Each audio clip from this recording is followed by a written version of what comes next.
When you hear the words dead zone, what do you think of? If you said something along the lines of an area that seems deserted and has very minimal life, that was a very good guess. In some oceans and lakes, there are areas that become so oxygen deprived that almost nothing can live in them. The word to describe this kind of environment is hypoxic. Since most of the organisms on Earth need oxygen to survive, these areas have a very limited population. All mobile organisms who are unable to survive in these conditions move away from the area. Only animals such as archaebacteria, who, majority of the time, do not need oxygen to survive and go about their daily functions, since they live an anaerobic lifestyle, select microbes that have been able to adapt to the harsh conditions, and some species of fish, like the green-striped rockfish, are able to survive in such extreme environmental conditions. Scientists have identified 415 dead zones worldwide. Now that you know what a dead zone is and what types of species can live there, the question is, what causes these dead zones? There are two answers to this question. The first is the substances and environmental events that actually make up the ingredients of a dead zone. The elements that a potential or ongoing dead zone gets too much of are phosphorus and nitrogen. The presence of these elements in excess is named the process of eutrophication. This process causes dead zones in one of two main ways. The first being that the two elements increase the activity of algae, which grows rapidly and spreads across the surface of the water. This thick layer of algae stops the sun's light from getting through to the water and life below, causing that low oxygen environment we talked about earlier. This phenomenon is called an algal bloom. The second way eutrophication can cause dead zones is through a process called hypoxia. Hypoxia almost always happens after a period of algal bloom. Once the algae succumb to the lack of oxygen in their environment, they will die and sink to the bottom of the ocean floor. Once the algae are dead, they start to decompose. And now all of the oxygen that can finally get through to the water is being used to break down the dead algae. Humans can have great effects on various attributes of the dead zones. They can cause an increase in the area of already existing dead zones or create dead zones in inhabited areas.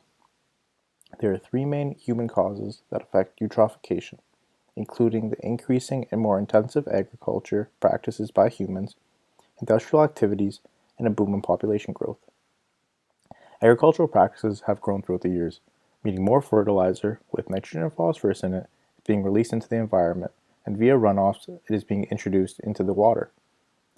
In developing countries, untreated sewage is released directly into oceans and seas, containing many different chemicals, none of which are good for the environment. And finally, the use of fossil fuels causing the warming of the environment can also aid in the eutrophication process. A prime example of humans' effects on the dead zones is in the Gulf of Mexico.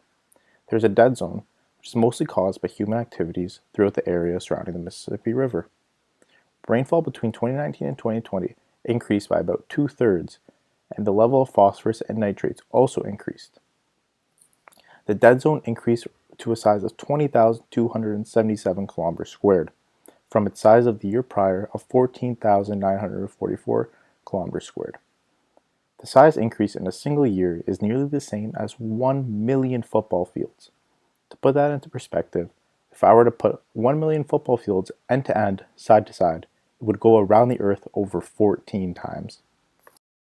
Dead zones are a huge impact on the environment. Organisms living in the habitat will be impacted. This includes animals, plants, and people who want to depend on that area for survival. An example of the impacts of dead zones are the impacts that had to Turkey in early 2002.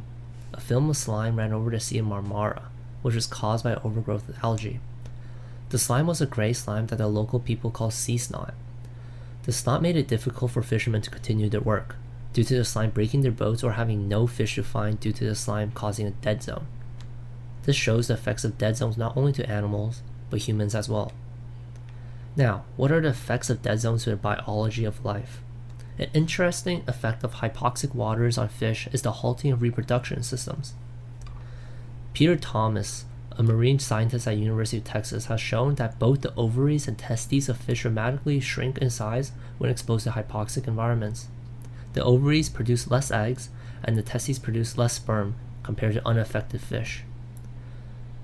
Another effect of hypoxic waters would be female fish producing sperm in their ovaries.